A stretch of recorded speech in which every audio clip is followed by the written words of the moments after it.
반갑습니다. 플러스 경매 김수경입니다. 오늘은 대전광역시 근린주택 경매권 같이 보려고 합니다.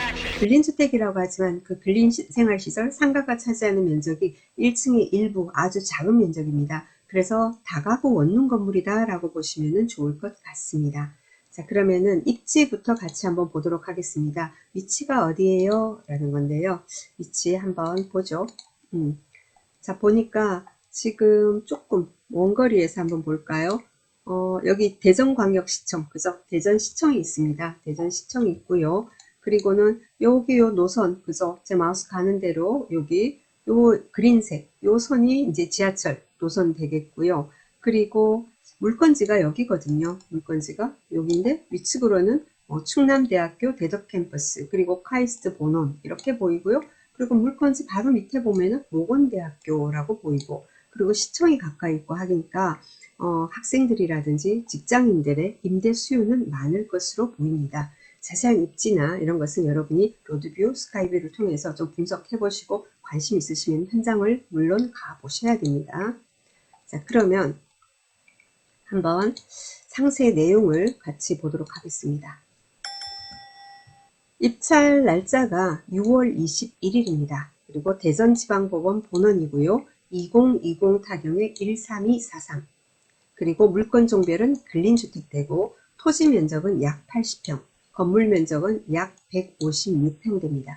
감정가 11억 6,800선이고요. 한번 유찰돼서 지금 최저가는 8억 1,770선으로 되어 있습니다.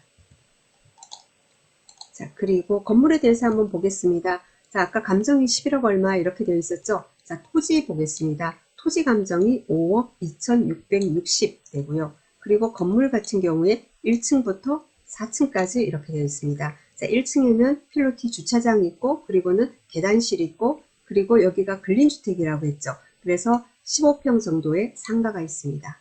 그리고 2층, 3층, 4층은 다가구, 원룸, 그죠?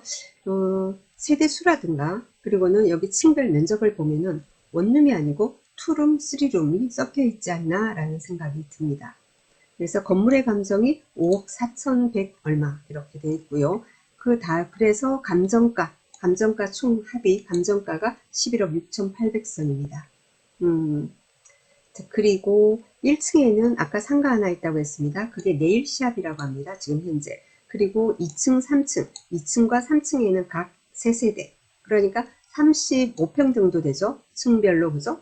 2층이 약 35평, 3층도 약 35평 이렇게 됩니다. 4층이 약 34평 되는데 35평 정도의 세 세대다. 이러면은 투룸, 쓰리룸 정도 같이 있지 않나 라는 생각이 들어요. 그리고 4층에는 2세대 되어 있습니다. 그래서 합해서 8세대고 1층에 상가가 있고 지금 그런 상황이에요. 그러면은 등기부 보겠습니다. 등기부상에 하자가 있는지. 자, 건물 등기부, 토지 등기부 있습니다. 토지 등기부와 건물 등기부 내용이 동일합니다. 자, 2019년 2월 15일 날 소유권 보존되어 있습니다. 자, 그리고 그날 근저당 설정이 됩니다.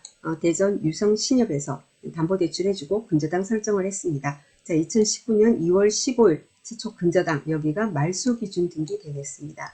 그럼 이 날짜 기준으로 해서 임차인 현황, 그래서 보면서 전입 날짜하고 비교를 한번 해보도록 하겠습니다.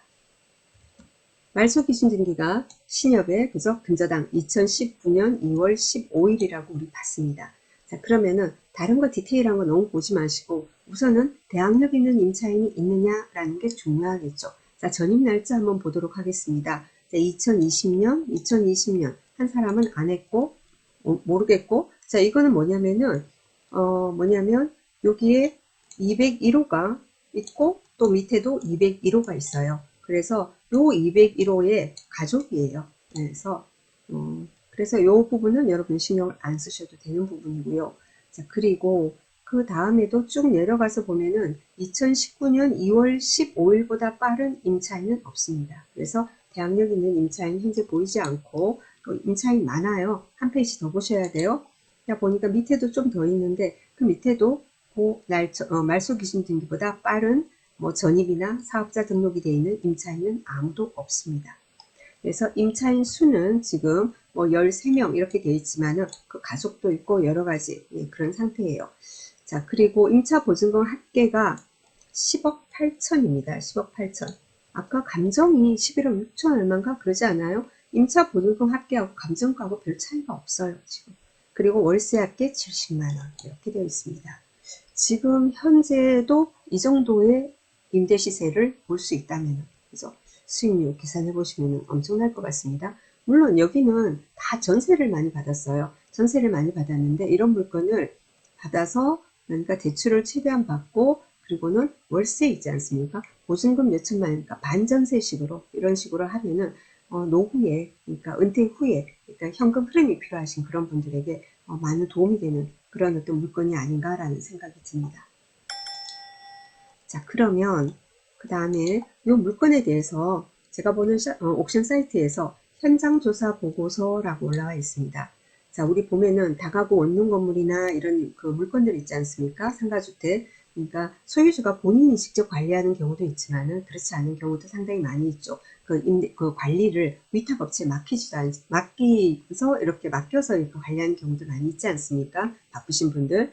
자, 그래서 거기서 이제 요 업체에서 관리를 하고 있다고 합니다. 전화번호 여러분 확대하면 보이실 겁니다. 그래서 궁금하신 내용은 이쪽으로 전화를 해보셔도 좋을 것 같고요. 그리고 여기 이제 그 현장조사 보고서에 보면은 뭐 입지 같은 것도 이렇게 나와 있고요. 그리고 본건은 총 4층 9세대로 이루어져 있다. 아까 말씀드렸죠. 1층에 상가, 그리고 2층에 3가구, 3층에 3가구, 4층에 2가구. 그래서 여기서는 총 4층 9세대다 라고 되어 있습니다.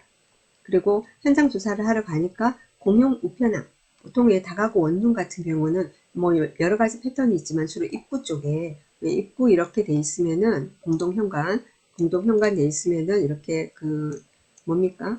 그 디지털 비번, 그래서 비밀번호 누르는 그 있고, 그리고는 옆에 이렇게 보면은 우편함, 그죠? 이렇게 우편함 이렇게 해서 밖에서 이렇게 꽂으면 안에서 빼가는 그런 패턴으로 이제 우편함이 돼 있기도 하고 안에 들어가서 돼 있기도 하고. 근데 요즘은 이런 패턴으로 또 많이들 하더라고요. 자, 그래서 공용 우편함 보니까 전체적으로 방치된 우편물이 없다. 사람이 거주를 안 하면은 우편물이 막 그 우편함에 쌓이잖아요. 근데 방치된 우편물이 없이 깨끗하다. 사람들이 있다 이 말이죠. 그리고 이 건물 가장 좋은 게 뭐냐면은 아까도 등기부에서 보셨지만 건물 등기부에서 2019년도에 사용 승인 보존죠. 저기 소유권 저기가 보존이 된 거예요. 보존 등기가 있습니다. 지금 2021년이잖아요. 그렇기 때문에 2년밖에 안 됐습니다. 아직은 신축이라고 우리가 봐야 되겠죠. 건물 상태 좋지 않겠습니까? 아주 특별한 경우가 아닌 다음에는 2년이다 그러면은 건물 상태는 좋다. 이렇게 되겠죠. 그래서 여기도 사용 승인이 2019년이라서 2년 정도 된 신축 건물이기에 전체적인 건물 상태는 좋다라고 했습니다. 그리고 1층에 한 세대만이 도시가스 밸브가 잠겨 있다. 이 건물은 도시가스도 있고 그리고는 엘리베이터도 있고 그래요. 여러분 사진 검색해 보면 나와요. 보통 다가구 원룸 건물 보면은 엘리베이터 없는 게 굉장히 더 많죠. 그런데 여기 같은 경우에는 가스도 도시가스가 들어오고 그리고는 엘리베이터도 있다 되어 있습니다. 그리고 차량 8대 정도가 주차 가능하다. 그러니까 주거용에 맞춰서 지금 세팅이 되어 있는 겁니다. 그리고 그 공동 현관문은 비밀번호 등록 방식이기에 외부인 출입이 불가능하다 이렇게 되는데 여러분 뭐 보면은 이런 거 뭐 비밀번호 아는 방법 비법 같은 거 여러분도 많이 알고 계시죠? 그죠? 자, 인근 부동산에 문의를 해보니까 본건 매매가는 10억에서 11억. 그럼 우리 감정가하고 비슷합니다. 그래서 감정가하고 비슷하고요. 그리고 본건 인근으로 대학이 위치해 있어. 아까 처음에 입지 설명드릴 때 말씀드렸습니다. 바로 인근에 인접해서는 남측으로 모건대학교가 특히 제일 가깝게 있었습니다. 그래서 학생 및 직장인들이 주거하기 때문에 주거 수요는 꾸준히 있는 곳이라고 합니다. 그리고 특히나 2년밖에 안 돼서 건물 상태도 좋다. 그리고 원룸 밀집 지역이다. 주변에 공실은 거의 별로 없는 것으로 확인된다 했습니다. 하지만 여러분도 조사를 해보셔야 되겠죠. 근데 이 현장조사 보고서 자체가 2021년 5월 10일, 불과 얼마 전에 한 겁니다. 그러니까 큰 차이는 없을 것으로 보입니다. 자, 그리고 그러면은 우리가 임차인들 막 있는데 예산 배당표 어떻게 됩니까? 배당에 있어서는 조금 여러분이 마음의 부담이 좀 갈 겁니다. 왜냐면은 최대한 대출을 받고요. 우리가 이런 거 세팅을 할 때 돈이 모자라면은 대출 별로 없이 이런 것을 보유하고 계신 분들 상당히 많아요. 근데 이거를 내가 돈이 모자라면 대출은 받고 그리고는 임차인들 같은 경우에 가장 우리가 나도 좋고 그 사람들도 좋고 하려면은 어떻게 됩니까? 소액 임차인 최우선 변제 받을 수 있을 만큼, 그리고 만약의 경우에 우리가 경매를 넘어간다 그러면은 경매 신청이 들어오고, 그리고는 경매 신청 들어오면은 법원에서 나가죠, 그죠? 이제 이렇게 경매가 진행된다는 거 안내를 하고 하지 않습니까? 그때부터 저기 배당일까지, 그래서 배당일까지 약 1년 정도 이렇게 소요되고 합니다. 자, 그러면서 이제 이 사람들 이제 심리적으로도 굉장히 힘들어 있거든요.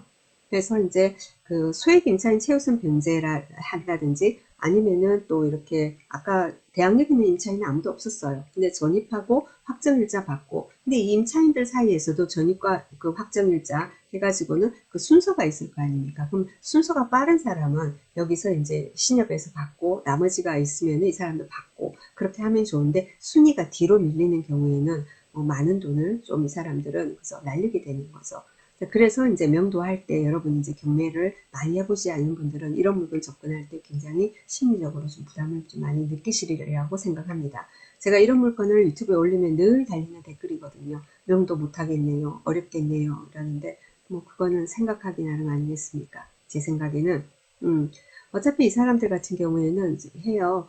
이제 경매가 금방도 말씀드렸지만은 경매 진행되고 그저 경매가 접수되고 집행관이 안내를 나가서 문 앞에 안내문을 갖다 꽂아놓고 또 그리고 뭡니까 또 발송하기도 하고 막 이러거든요. 그때부터 이제 알고 이렇게 쭉 경매가 진행이 돼서 공고 뜨고 낙찰되고 배당까지 약 1년 동안 마음고생도 되게 많이 하고 있고 그렇습니다. 그래서 이제 배당을 받을 수 있는 사람이면 괜찮은데 못 받는 몇 분 같은 경우에는 뭐 내가 낙찰을 받았는데 뭐 어떡하겠습니까? 이사비라도 조금 후하게 드리면서 좋은 마음으로 그 사람들 입장을 이해하면서 협상에 그 명도 협상에 임하는 수밖에 방법은 없습니다. 그죠? 제가 지금 요즘 뭐 명도 진행하고 있는 건도 그래요. 어떡하겠어요. 자, 배당 한번 보겠습니다. 배당표, 예상 배당표입니다. 지금 최저가가 8억 1,772만 8천 원 되어 있습니다. 경매 비용 700 몇십만 원 되는데요. 빼고 실제 배당할 금액이 8억 1천 정도 됩니다.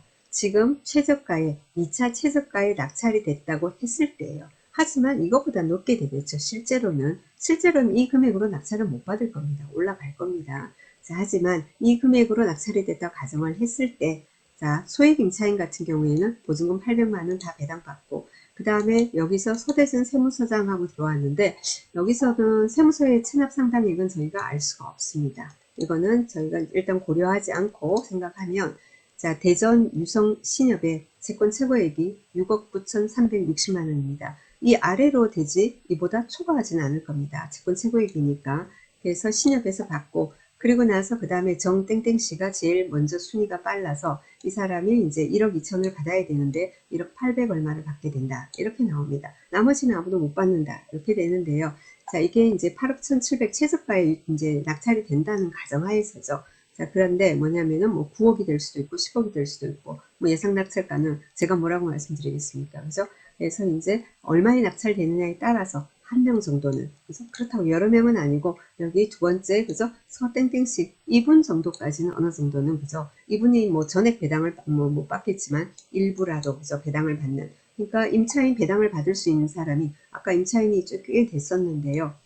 소액 임차인으로서 받는 한 사람, 그리고는 그 우선 저기 뭡니까 변제권, 우선 변제권 해가지고 받는 두 사람, 이렇게 세 사람이 받고 나머지는 못 받을 것 같습니다. 자, 그래서 임차인들 쭉 정리를 하겠습니다. 그런데 이 임차인들은 약간 중복도 돼 있고 가족도 있고 막 이렇거든요. 그래서 너무 하나하나 여러분은 나중에 낙찰되고 나면 살펴보셔야 돼요. 그런데 입찰할 때는 여러분 하나하나 뭐 이런 거는 배당표를 다 하실 필요가 없어요. 선순위 임차인이 있을 경우에는 배당표 정확하게 작성해보고 내가 뭘 인수해야 하는지, 인수 안 해도 되는 건지, 선순위 임차인이 배당을 받는지 못 받는지, 일부 받는지, 거기에 따라서 내 인수 금액이 있는지, 있다면 얼마인지, 그래서 배당표를 정확하게 여러분이 이제 작성을 해봐야 되지만은, 그렇지만, 자, 이렇게 전부 다 선순위 임차인 요거 다 후순위다. 대항력이 없다. 이러면은 대항력이 없다 선에서 끝내고, 여러분은 사실 이런 게 중요한 게 아니고, 그죠? 현장 가셔서 지금 뭐 이 옥션 사이트의 현장조사 보고서에는 공실도 없고 좋다라고 하지만은 여러분 직접 한번 확인을 해 보시고, 그죠? 여긴 또 전세가 나와 있죠. 그러면은 나는 월세를 많이 받는 게 좋다. 그러면은 월세가 잘 나가는지, 그럼 월세를 받는다면 얼마 선에서 받을 수 있는지, 보증금 500에 얼마, 1000에 얼마, 2000에 얼마, 3000에 얼마, 이런 식으로 하면은 얼마 정도를 받을 수 있는지, 그죠? 그런 거 이제 계산을 한번 하셔가지고는 또 나름 수익률 계산도 해보시고 하셔야 되겠죠. 그래서 이 물건 전체적으로 정리를 하겠습니다. 지하철역에서는 꽤 거리가 있습니다. 하지만 인근에 대학도 있고 직장도 많고 그래서 대학생 직장인들의 임대 수요가 있는 편이라고 합니다. 자, 그리고 2년밖에 안 됐습니다. 2년 된 신축입니다. 그죠? 그리고 지금 현재 제가 뭐 여기 링크되어 있는 건축물 대장상에는 뭐 위반 건축물이다 이런 내용은 못 봤습니다. 하지만 그 내용은 변동될 수 있으니까 여러분이 입찰 직전에 다시 한번 확인은 해 보셔야 되고요. 그런데 세대수하고 뭐 여러 가지를 봐서는 크게 뭐 위반되는 내용은 보이지는 않습니다만은 잘 살펴보셔야 됩니다. 그렇게 되고 또 도시가스고 엘리베이터도 지금 들어있고 그렇습니다. 그래서 나름 제가 보기에는 한번 여러분이 도전해봐도 좋은 물건이 아닌가. 저희 구독자분들 보면 연령층이 40대 중반부터 60대 중반까지가 굉장히 많으시더라고요. 그래서 대부분 보면은 이런 분들 같은 경우에는 은퇴 후를 생각하고 그래서 다가구 원룸 건물 근린 뭐 이러고 월세를 제대로 받을 수 있는 이런 비주금 또 그 상가라든가 이런 쪽으로도 굉장히 관심을 많이 가지고 있어서 그런 쪽으로 제가 물건을 많이 올려드리고 있습니다. 그래서 궁금한 점이 있으시면은 이 영상에 관련한 궁금한 점 그런 것은 댓글로 문의 남겨주시고요. 그 외 기타 뭐 문의점에 대해서는 제가 일일이 답변 못 드리는 경우 많으니까 양해 부탁드립니다. 자, 오늘은 제가 여기까지 하고요. 저희가 월요일 수요일 강의를 올립니다. 그래서 내일 모레 수요일 아침에 다시 찾아뵙도록 하겠습니다. 감사합니다.